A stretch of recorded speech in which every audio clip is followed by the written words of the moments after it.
So welcome everybody to our first event in the context of the creation of the Venezuelan chapter of Académicos Stance Against Poverty, better known as ASAP. I am Maida Hochevar. I am professor of philosophy of law at the Faculty of Law of University of Los Andes, Venezuela, and the director of the Human Rights. Okay, our agenda will be as following. First, Professor Thomas Pogge from Yale University will give his speech on global poverty for about 15 minutes, and after this, he will introduce ASAP to us. Secondly, we will have Professor Christi Rangel from University of Los Andes in Venezuela. As well, she will talk for about 15 minutes. And finally, we will have a Q&A section for about 10 minutes. Please remember that during the presentations, you can send any questions you have through the chat room. We will discuss them at the end. Let's start with our first speaker. Professor Thomas Pogge is one of the most important contemporary German philosophers who has made outstanding contributions in the field of global justice. He studied sociology in Hamburg, Germany, and got his PhD in philosophy under the supervision of John Rawls at Harvard University. The presentation he will offer us today deals with the topic of global poverty. After his speech, Professor Pogge will present ASAP for around 5 minutes. Professor Pogge, you can start.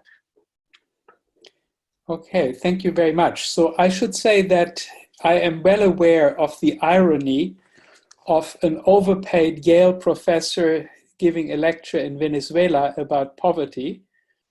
Obviously, you know much more about poverty than I do.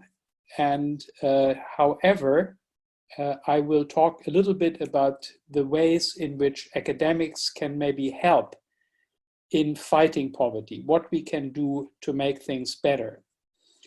So to start, I will show you a little clip. Let me just load that up.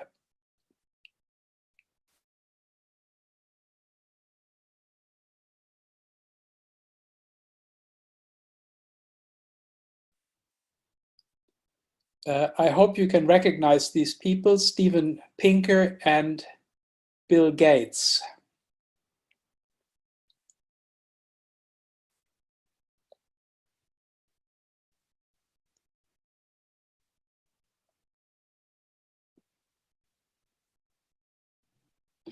Thomas, we can listen to the clip.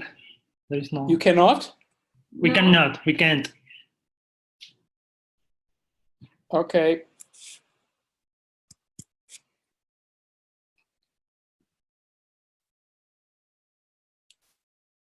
But you could see it, right? Yes.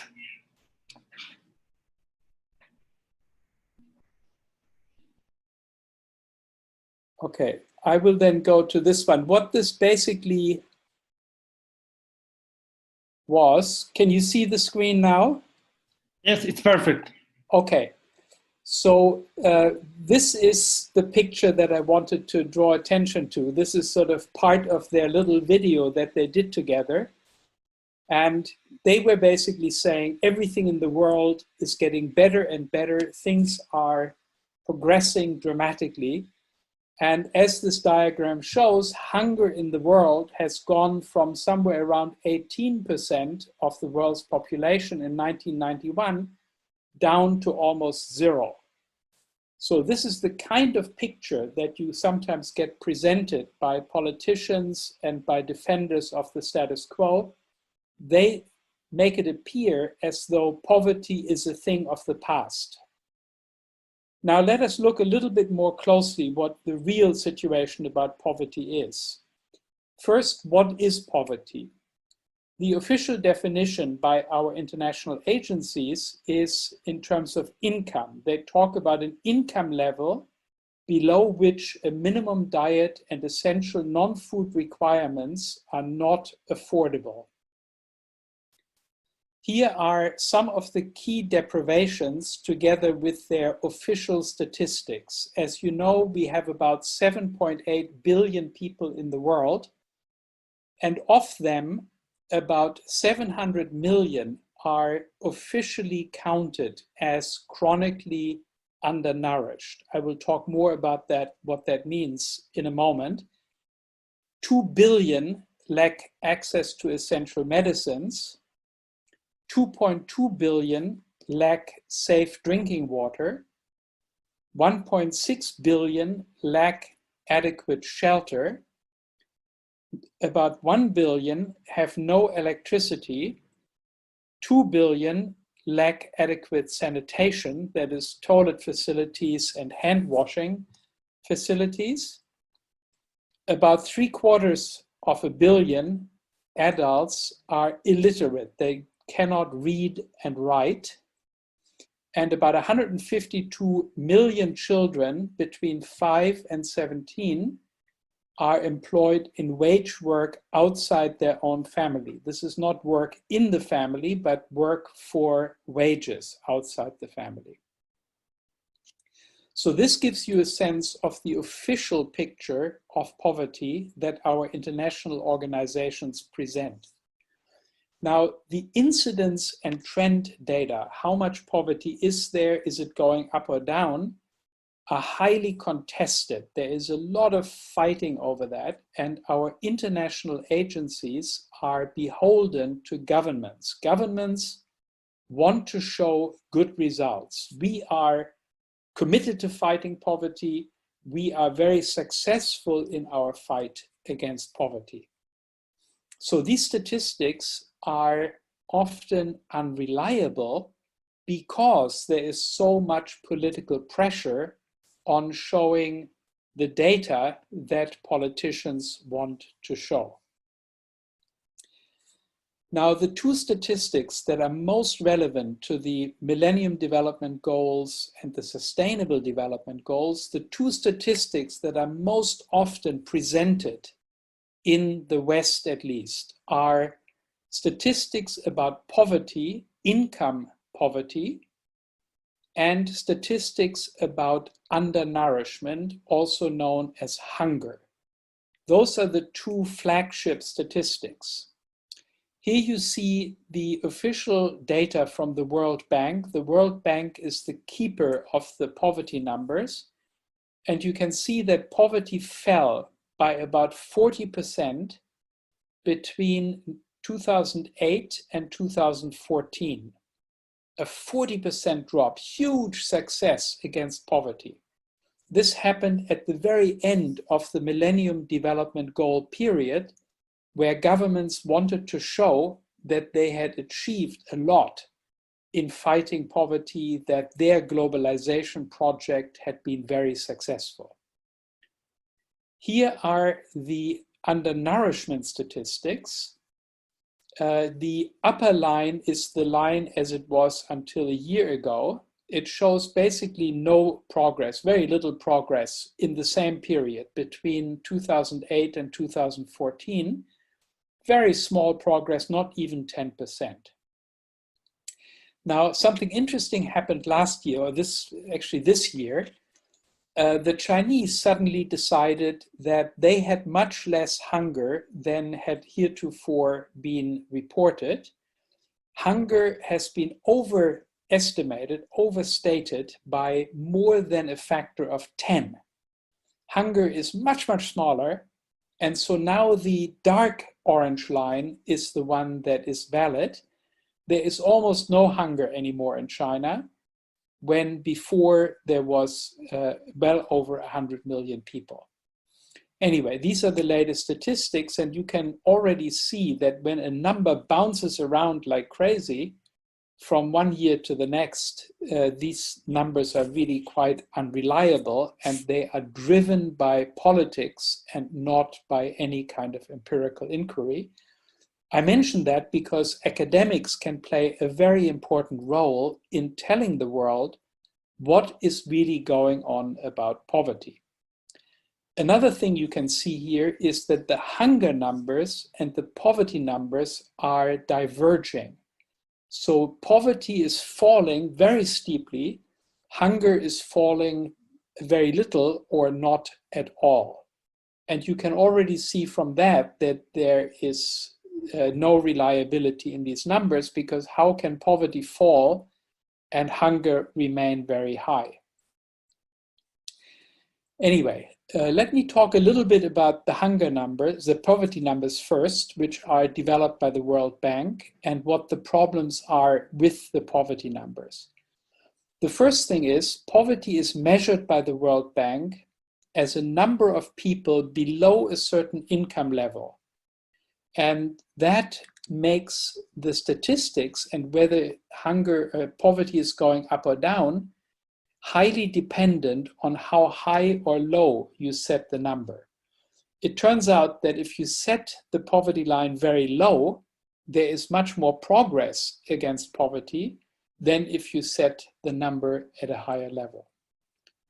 Secondly, there is the problem of translating income from one year into another year and from one currency into another currency. That is extremely difficult because you are dealing with many different goods and services whose prices vary across time and space. So here you can see just a comparison between, let's say, an Indian household in 1985 and an American household in 2005. You can compare by going 2 steps. You go from Indian rupees in the year 1985 to Indian rupees in 2005. And then you go from Indian rupees in 2005 to US dollars in 2005. The first time you're using the consumer price index of India. The second time you're using the purchasing power parities between India and the United States. If you go the other way, going 85 US dollars first and then to US dollars of 2005, you get a completely different result, more than 30% different. So this already shows you that the methodology used by the World Bank is a garbage methodology. It does not really tell you anything about the purchasing power that Indian households had 20 years or 30 years earlier. One way the distortion comes about is through the use of these averaging devices like consumption CPIs and PPPs. Here you can see the development of prices in the United States over a period of 20 years. Some things became much more expensive, like hospital services. Other things became much cheaper, like computers and TVs. Now, CPIs and PPPs are an average across all these different prices. And that gives you another big problem, because many of these prices are completely irrelevant for poor people. Poor people don't buy airplane tickets. Poor people don't buy expensive stereo systems and so on. What poor people really buy is food. And so for them, some of the prices that play only a small role in the CPI are very important for their daily consumption.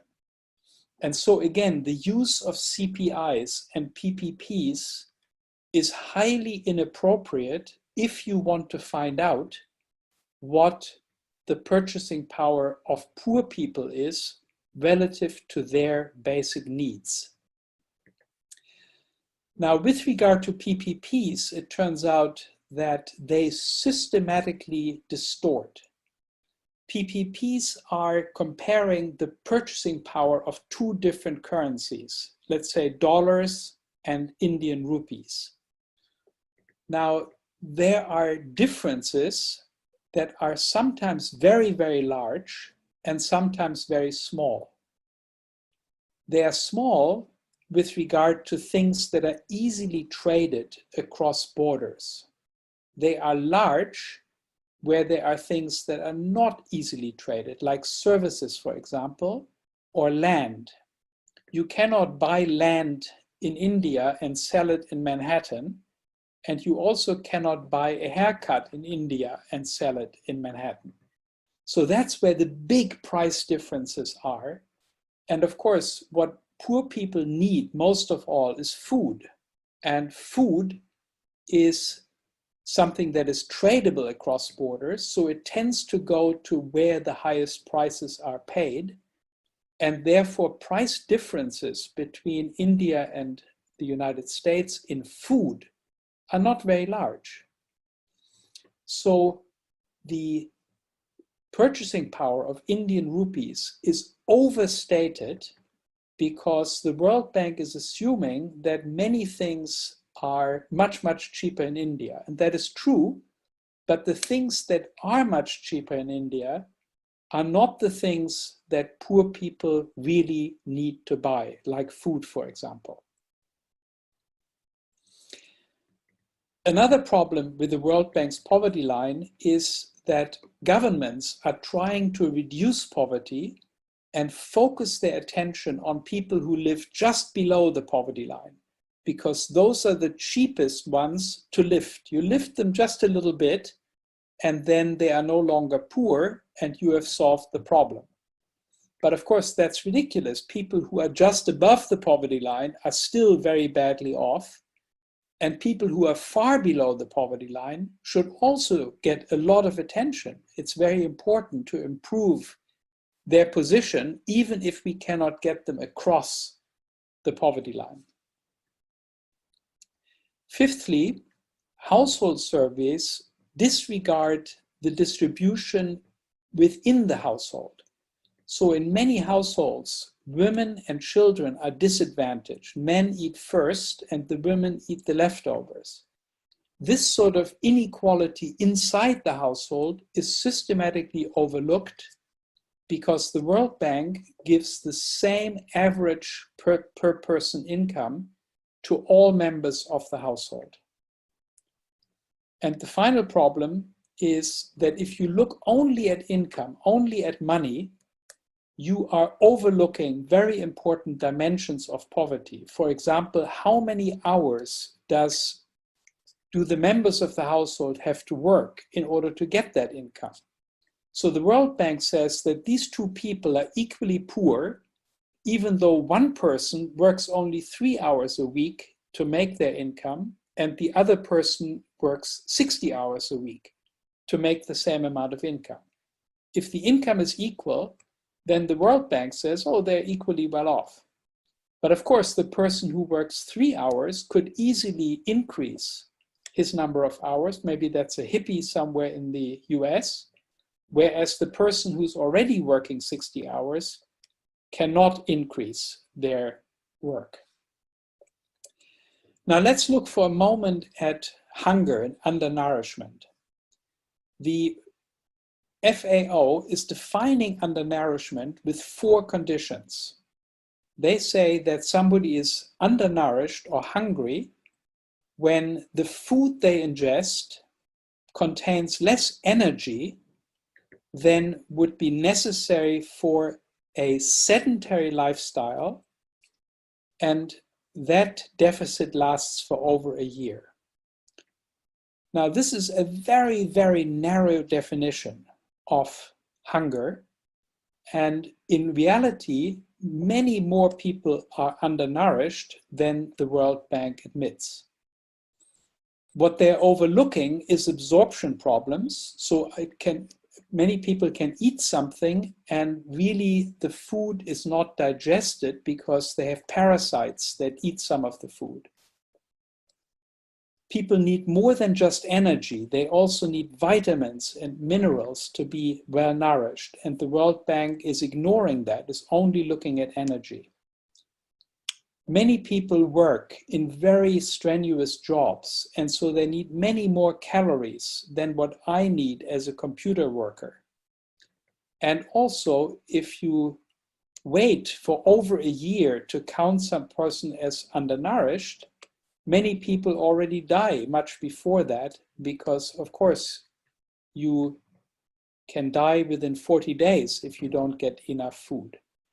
So the definition of the FAO is extremely narrow and misses a majority of those people who are undernourished.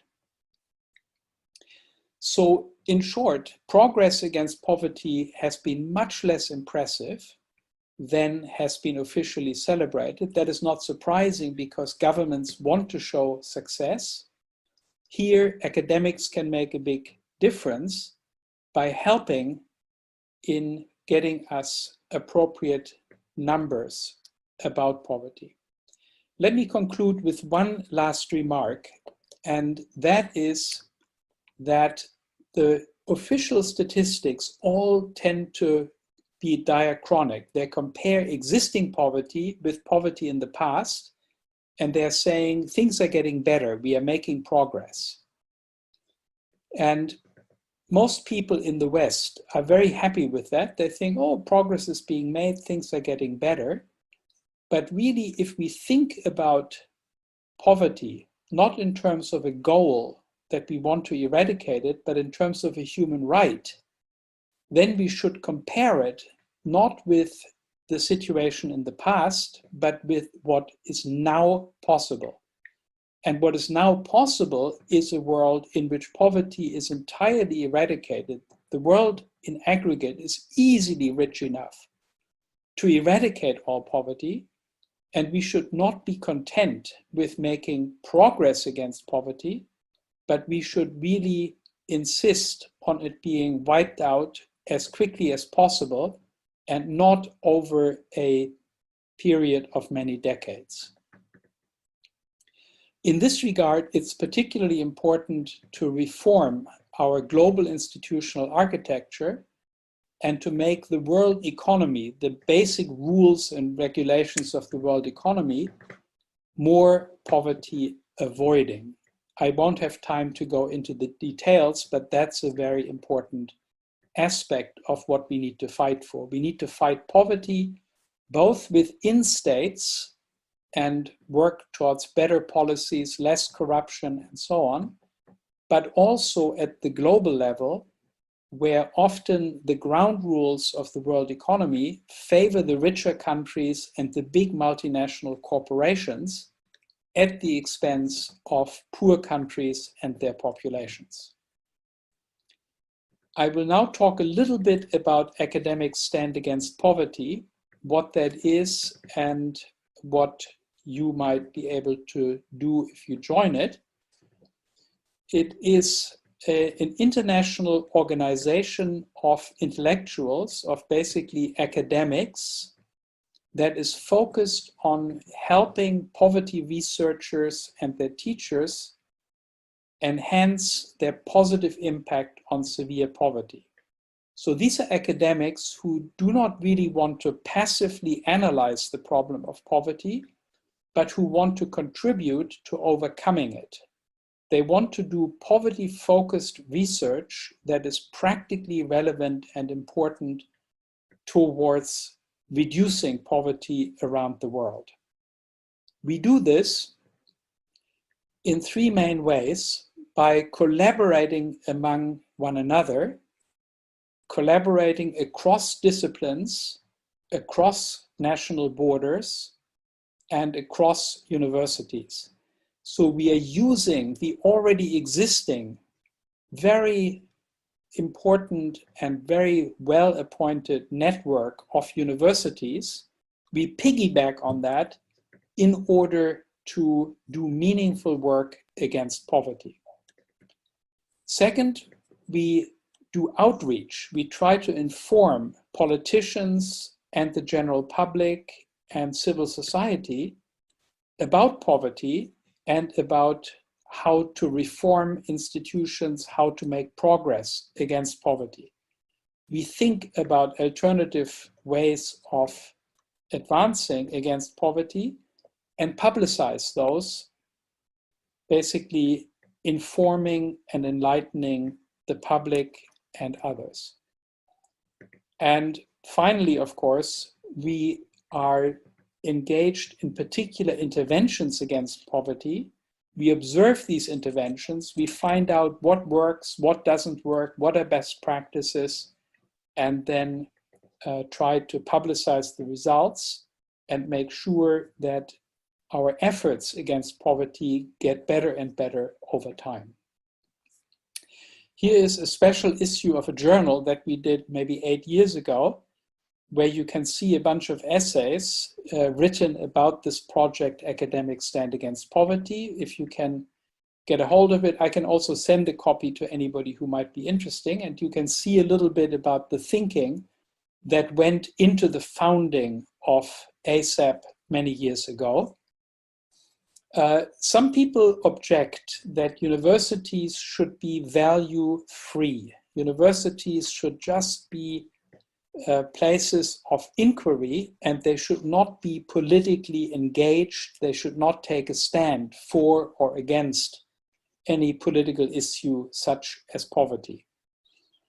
Now, against that, one can say first that academics are already involved. Especially economists are great defenders of the status quo. They always argue that things have to be the way they are, that we are living in the best of all possible worlds, that poverty is already as low as it can possibly be, and so on. So there is no purity and innocence of academia to be preserved. We are simply taking the other side of the issue and challenging some of the Panglossian views about poverty. Secondly, the global poverty problem is so enormously large and so horrible in terms of its consequences for ordinary people that one simply has to take a stand. One cannot sit apart and do nothing when hundreds of millions of people are suffering very severe deprivations. Third, there is the ideal role of educators in society, that we as educators have a responsibility to tell people what is really going on in the world. And if, for example, bad figures are being propagated about poverty, people lie about it and present the trends as being much better than they really are, it's our responsibility as educators to inform the public that this is not really what's going on. Fourthly, the poor are for the most part voiceless. Their voices cannot be heard. They have no chance to express themselves in the media and even in social media. And so somebody has to speak for them, or rather lend them their voice, allow them to speak, give them a voice, help them to be heard. And again, here we can, as academics stand against poverty, make a big contribution to make sure that poor people themselves are heard and their experience of poverty is conveyed to the public at large. Finally, academics are very well trained in the usual academic exercises of description, explanation, assessment, and reform, which are exactly the exercises that are needed to get a sense of what poverty is like and to overcome it. So academics are very well prepared to take up a role in the fight against poverty and to actually accelerate that fight and make it more successful. Thank you.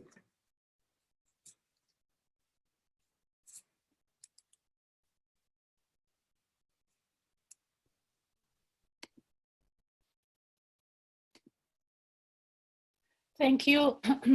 Thank you very much, Professor Pogge, for your interesting presentation. Now we turn to our second speaker, Professor Christi Rangel. Professor Rangel is Director of the Economic and Social Research Institute and a full professor at the University of Los Andes in Venezuela. She studied economics and got her PhD in economics and business sciences at the Autonomous University of Madrid. She has been postdoctoral visiting scholar at the George Mason University in the United States. She is coordinator of Transparencia Venezuela chapter in Mérida, allied to Transparency International. The title of her presentation is Great Corruption and Poverty in Venezuela. Professor Rangel, you can start. Thank you very much, Maida. It's my pleasure to be here and share this moment with all of you. And thank you, Thomas Pogge, I am economist, but I'm not the part of the economist you mentioned before. Okay, I'm not to defend the status quo, and of course not the status quo in my country. That is it is going through a very difficult situation. So I'm going to share my screen to present my speech, Gran Corruption and Poverty in Venezuela. Transparency International, hereinafter TI, defines corruption as the abuse of the entrusted power for private gains. The abuse or diversion of power can occur in many ways to obtain advantages of various kinds: economic, social, political, moral, etc. TI highlights that corruption can happen anywhere, in business, government, courts, media, and also in civil society organizations. Corruption also can involve anyone, not only politicians and government officials, but business people or members of the public. Also, corruption adapts to different contexts and changing circumstances, and it can evolve in response to changes in rules, legislation, and even technology. So let's see two ways of being the corruption according to perspective of law in countries or documents in international organizations, and also characteristics of corruption according to TI. Corruption can be typified on the one hand for forms described in national laws like bribery, embezzlement, nepotism, money laundering. But TI has proposed to catalog corruption according to its magnitude and level of authority involved in grand corruption and petty corruption. Petty corruption refers to everyday abuse of entrusted power by public officials in their interaction with ordinary citizens, who often are trying to access basic goods or services in places like hospitals, schools, or public departments. Grand corruption, on the other hand, is the abuse of high-level power that benefits the few at the expense of the many and causes serious and widespread harm to individuals and society, and it often goes unpunished. The Inter-American Commission on Human Rights has warned about macro corruption, systemic corruption structures involving complex form of state capture, cooptation of state structures, and even diversion institutional for criminal purposes. About macro corruption, lawful actions coexist with illegal. Various agents, both state and non-state, attain a complex framework without clear territorial limits. So let's see links between corruption and poverty. Every time corruption occurs, at least someone is hurt. Depending on the magnitude and the scope of influence of the authorities involved, damage can vary. Resolution 1/18 from Inter-American Commission on Human Rights highlights that corruption has a serious and differentiated impact on the enjoyment and exercise of human rights by historically discriminate against groups, such as people in situation of poverty, women, indigenous, migrant, etc. Corruption affects people living in poverty and extreme poverty due to their vulnerability. They suffer aggravated consequences of the phenomenon. Poverty and discrimination may expose marginalized people to bribe solicitation. A research from TI in more than 100 countries clearly shows that in countries where more than 60% of people report paying a bribe, almost 5 times more people live on less than $1 a day than in countries where less than 30% of the population reports paying bribes. Deviation of power when carrying out procedures or petty corruption have a high impact on poor people, either because they are excluded or because transaction costs and undue charges weigh heavily on their disposable income. Corruption in the management of public resources jeopardizes the capacity of the governments to comply with their social rights obligations, including health, education, water, transportation, or sanitation. The inefficient operation of these services will take away opportunities and capacities from those who need them most, which undermines the state efforts in favor of equality. Also, Inter-American Commission is concerned about corruption linked to social programs aimed at sectors in poverty. Said programs fail to meet the purposes for which they were designed when fraudulent, clientelist, and patronage political practice occurs. In the case of women, corruption can perpetuate and reinforce existing inequalities, especially in places where women's access to economic and political power is denied. Women are among the most affected because they account for the largest proportion of people living in poverty, and there are far fewer women in decision-making bodies than men, which leaves them in a particularly vulnerable situation when there is corruption. Of course, in the case of macro corruption or grand corruption, it causes extended damage, stimulates discrimination, and aggravates the socioeconomic situation of low-income and excluded people. Again, because it usually affects the right to food, health, housing. It also compounds social inequalities by increasing the power of elites and giving them more incentive to hold onto power.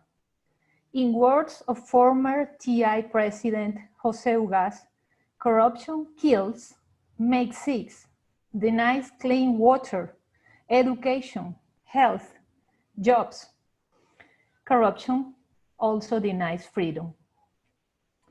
Let's see our case, Venezuelan case, an unfortunate case of grand corruption. According to the Corruption Perception Index 2019, prepared by TI, Venezuela is the most corrupt country in Latin America and the 5th most corrupt in the world. But beyond the indicators of perception, Transparencia Venezuela, national chapter of Transparency International, has corroborated through multiple researches that systematic policies have been applied in the country. We are talking about planned acts that are part of a way of exercising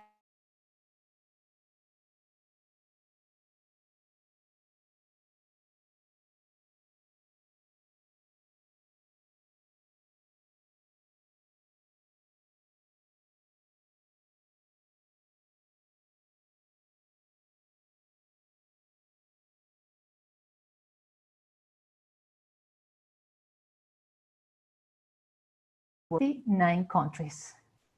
Transparencia Venezuela has identified 12 harmful elements that shape the grand corruption pattern since 2003.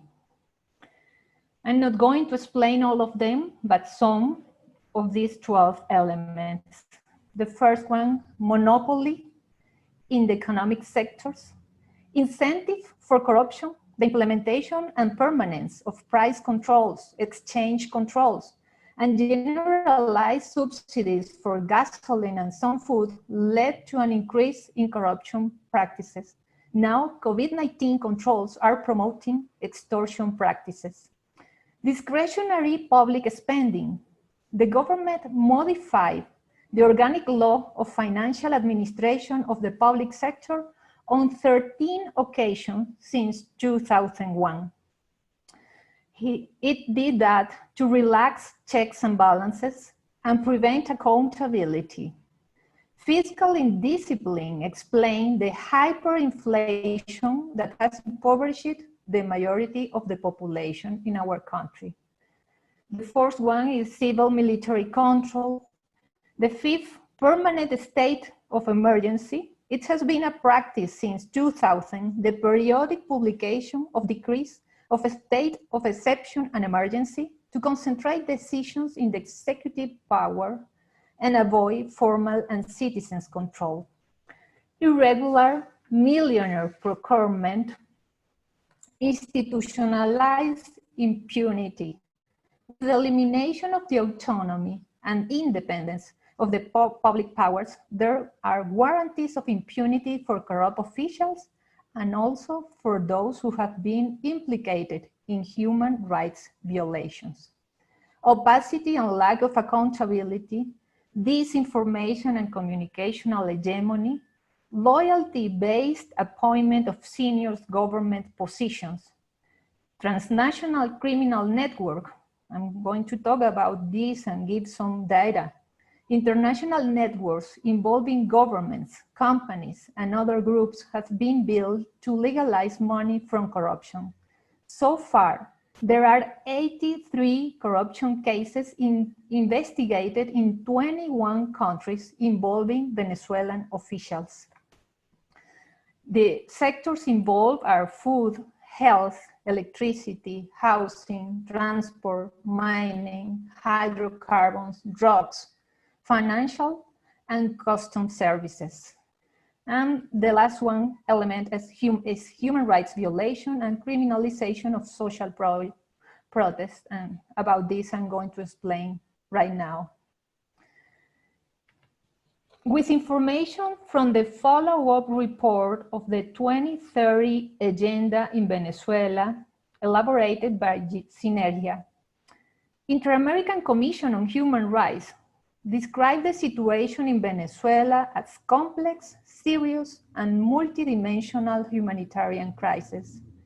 Among its main characteristics are the convergent incidence of economic, social, institutional factors such as the contraction of the economy with hyperinflation, frequent interruption of public services such as electricity, drinking water, gas, the accelerated deterioration of the services of health, a serious food insecurity, the shortage of medicines, especially for chronic disease, the insecurity, political instability, and persecution.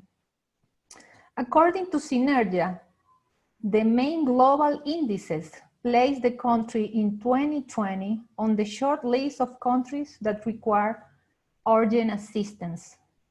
It's one of the 10 biggest food crises in the world, one of the countries with the greatest restriction for the entry of humanitarian aid.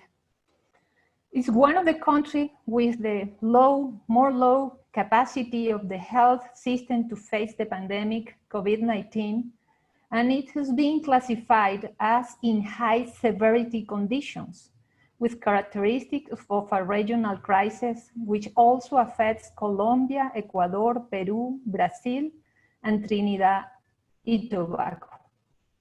But talking about poverty with information of the ENCOBI 2019-2020, Venezuela is the poorest country in Latin America. Average daily income is $0.72 per day, less than the limit of the $1.9 per day. From 56% in 2014, income poverty jumps to 96% of citizens, of which 79% are extremely poor. 65% of households are in multidimensional poverty situation. 33% of the population suffers from severe food insecurity, and 44% of the population suffers moderate food insecurity. Between 2012 and 2017, Venezuela drops 16 places in the Human Development Index. Also, there is territorial inequality considering multidimensional poverty level, from 29% in Caracas metropolitan area to 74% in small cities and hamlets. In Venezuela, there has been a desperate migration due to the increase in poverty. Many have been forced to migrate without planning, without the required documents, and without guarantees of reception in the destination country. More than 5 million displaced people are counted. Children and young people don't have access to education in conditions and quality that allow them to overcome poverty. School no longer offers opportunities, and young people must work for its family support. COVID-19, with its mobility restrictions, had a direct impact on the loss of employment. Also, because of COVID, remittance from people who migrate were reduced from 9% to 5%. Finally, it is worthy to mention that recently oil spills from El Palito refinery, which belonged to the state-owned firm PDVSA, and other spills documented by ecologists in several states are affecting bodies of water, the flora and the fauna, and local economies.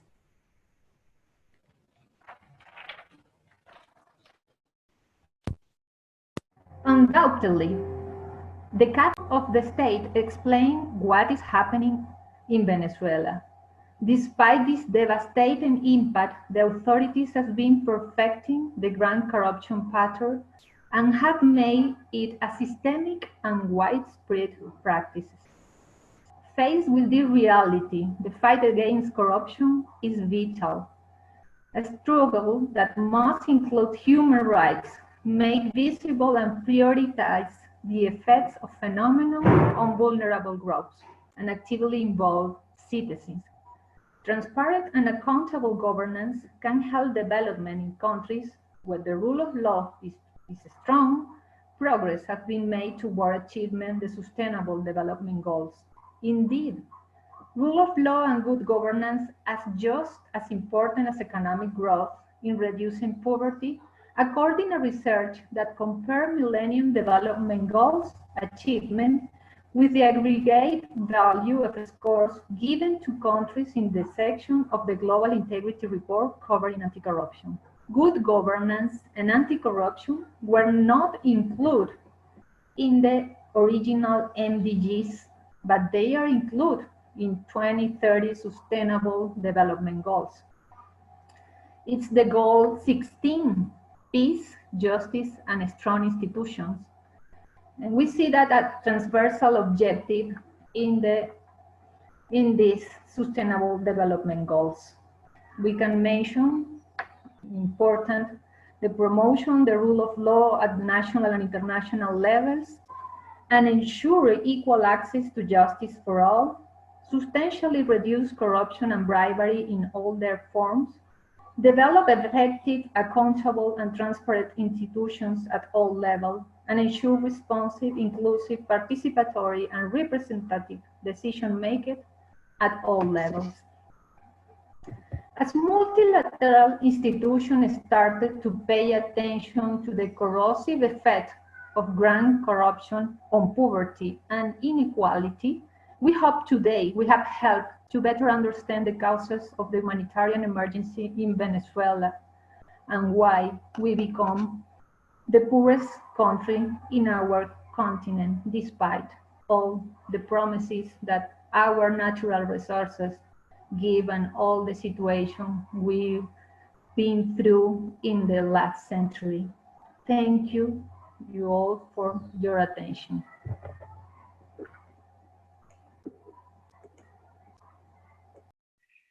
Thank you very much, Professor Rangel, for showing us what the current situation in Venezuela is.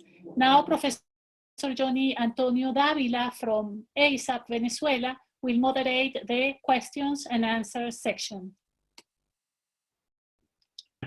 So I wanted to say that I would like to offer thanks to Thomas Pogge and to Christi for their presentations.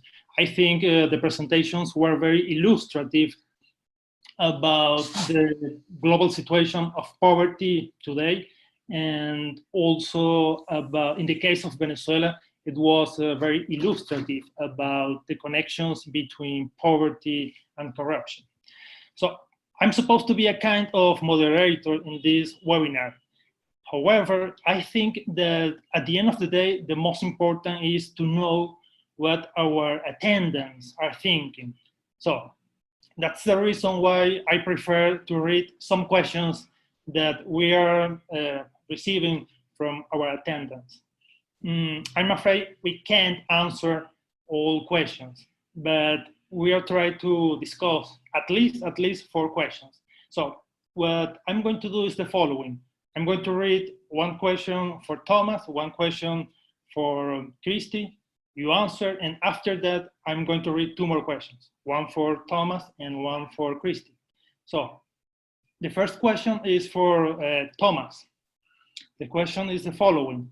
Professor Thomas Pogge, don't you think that when we see poverty from the global perspective, there are the risk of disregarding national or local complexities? In the case of Venezuela, for instance, there are many problems that contribute to poverty and that are connected to history and to other specific features of the country in the Latin American region that cannot be seen properly if we focus on the big picture.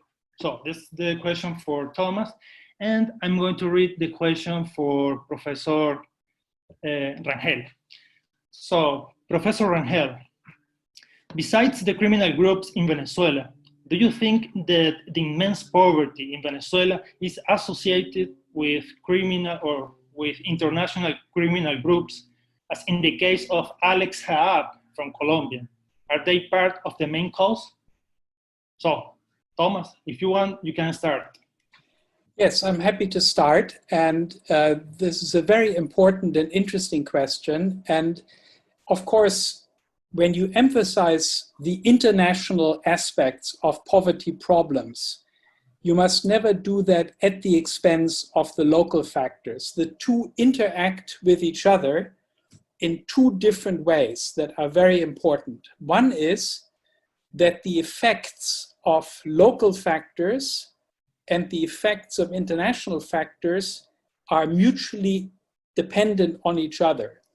So what the effects of a local factor are depends in part on the international factors that are in play, and even more obviously, what the effects of a local factor are depends on the international. So the 2 are interacting in their impact.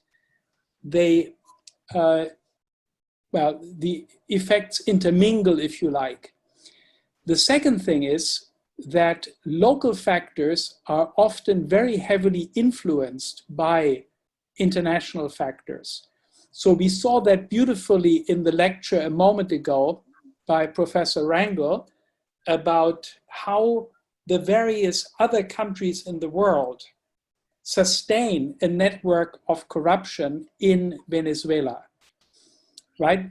Transparency International is working on this issue all the time, working out what role tax havens play, secrecy jurisdictions, for example, in enabling corrupt people within a particular country to bring resources outside the country, to shuffle value, money, resources, raw materials outside the country for their own benefit.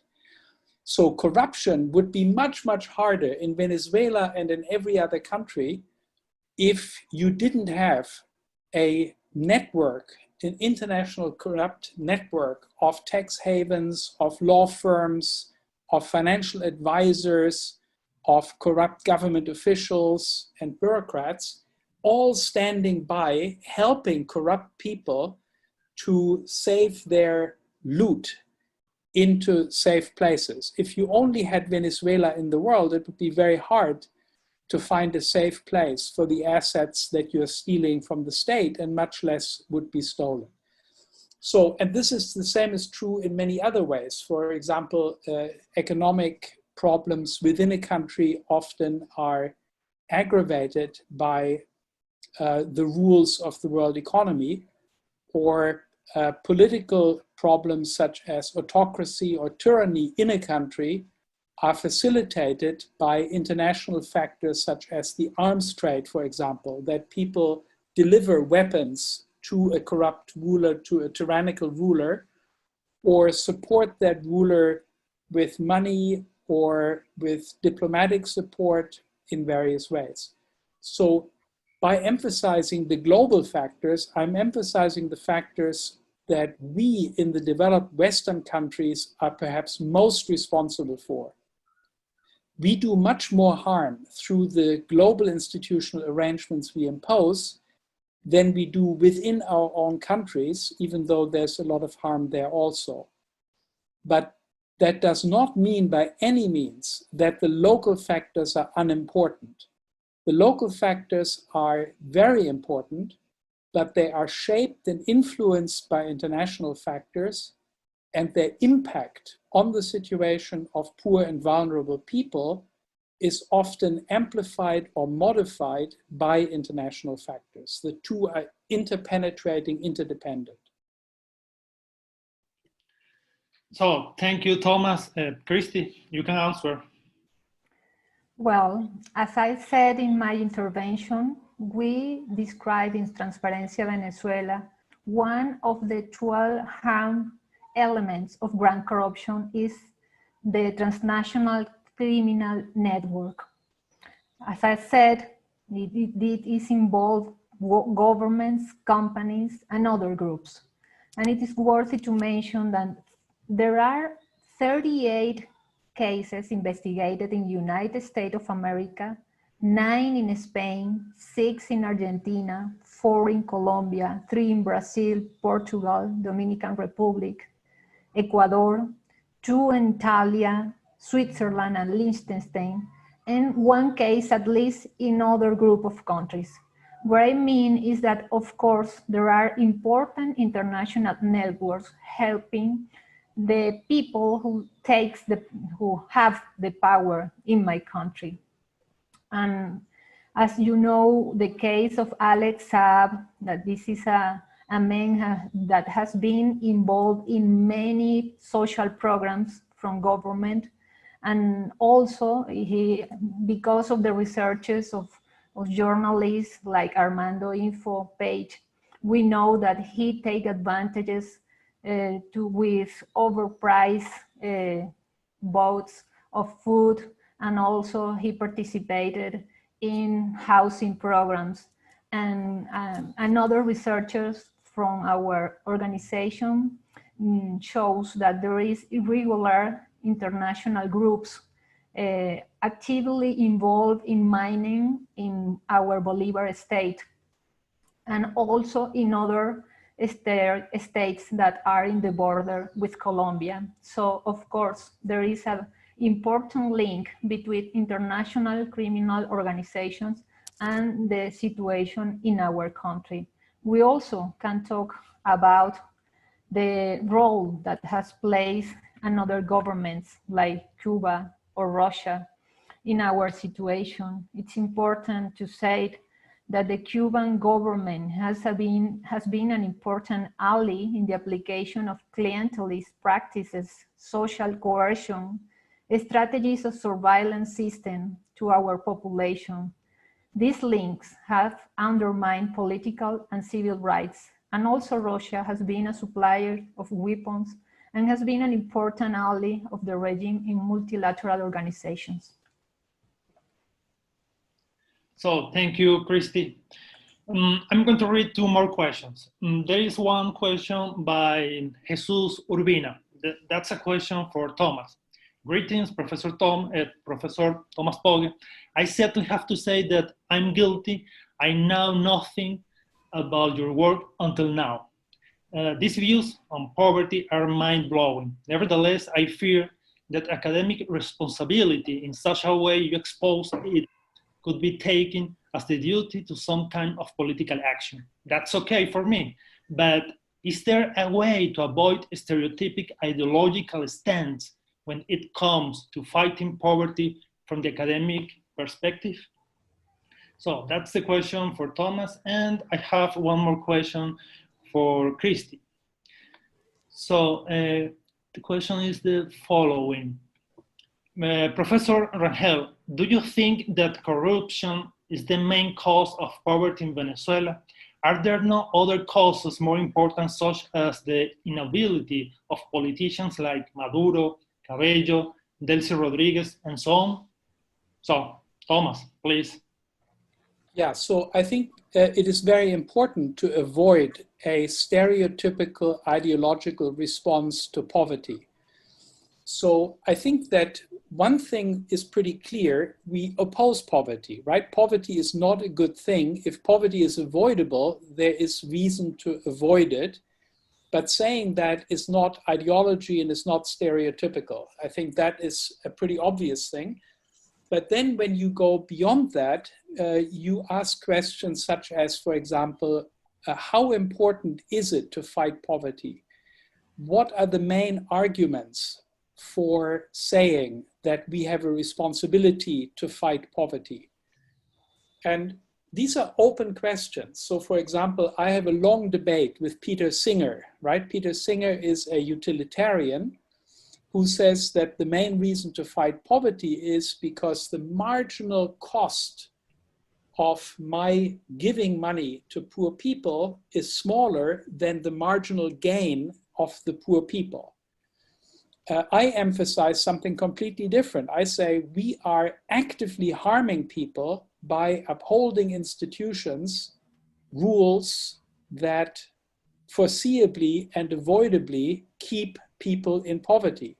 So we are not merely not helping enough, but we are actually harming people. So the normative discussion is an open discussion where academics can disagree. And also all the empirical questions are open questions where we need real good research in order to understand what the best methods are for fighting poverty, right? People have fought poverty and often have made matters worse. They have tried to deliver food into a civil war country, and the food was captured by the rebels. And in the end, they sold the food abroad, they bought weapons with the food, and they killed more people.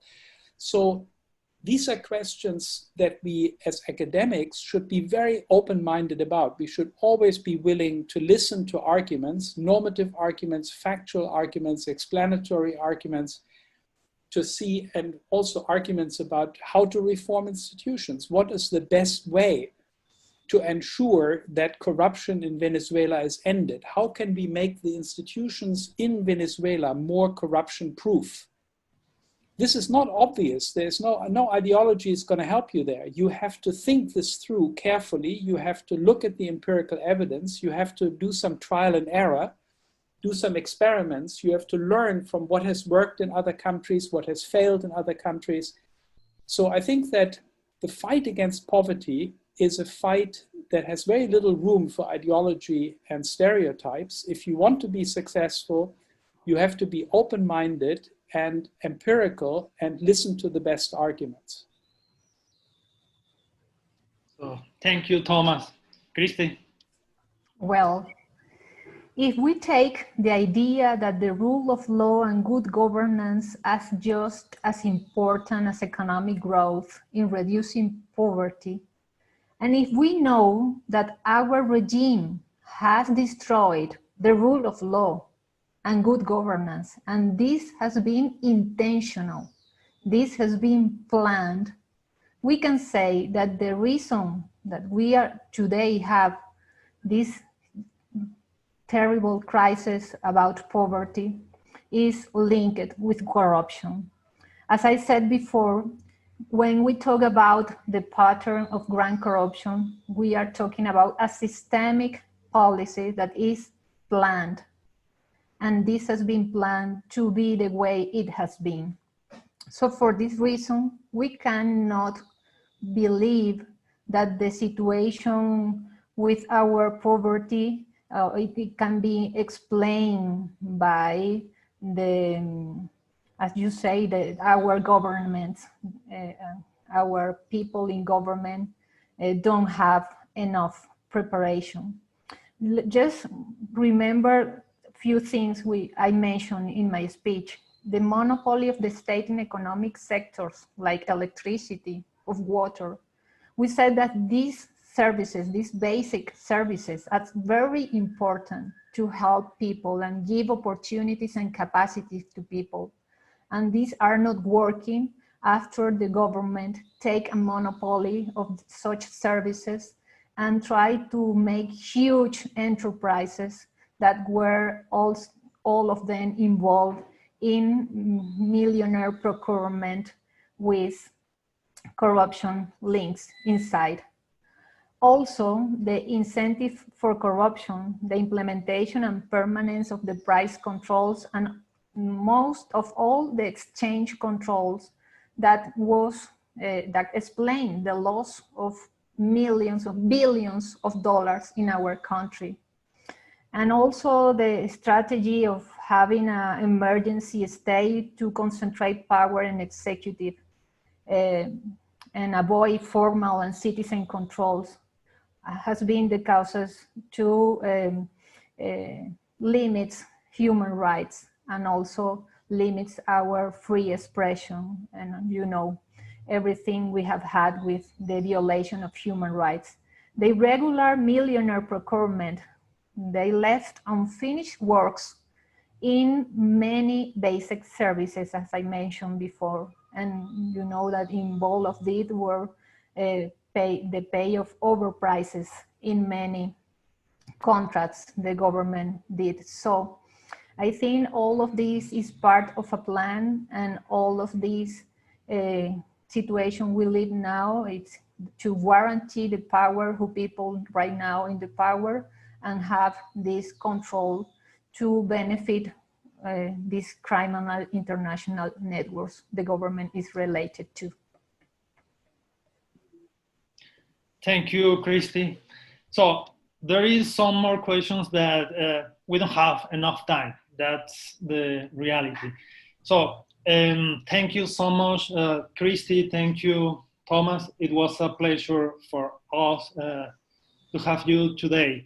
And before ending, I want to announce our next webinar. This webinar, the topic of this webinar is gender and poverty. So it means we are going to discuss the relations between gender and poverty at the global level, but also at the national level. And when I mean national level, I mean Venezuela. So it was a pleasure for us. Thank you so much, and thank you for joining us. Take care. Thank you. Thank you.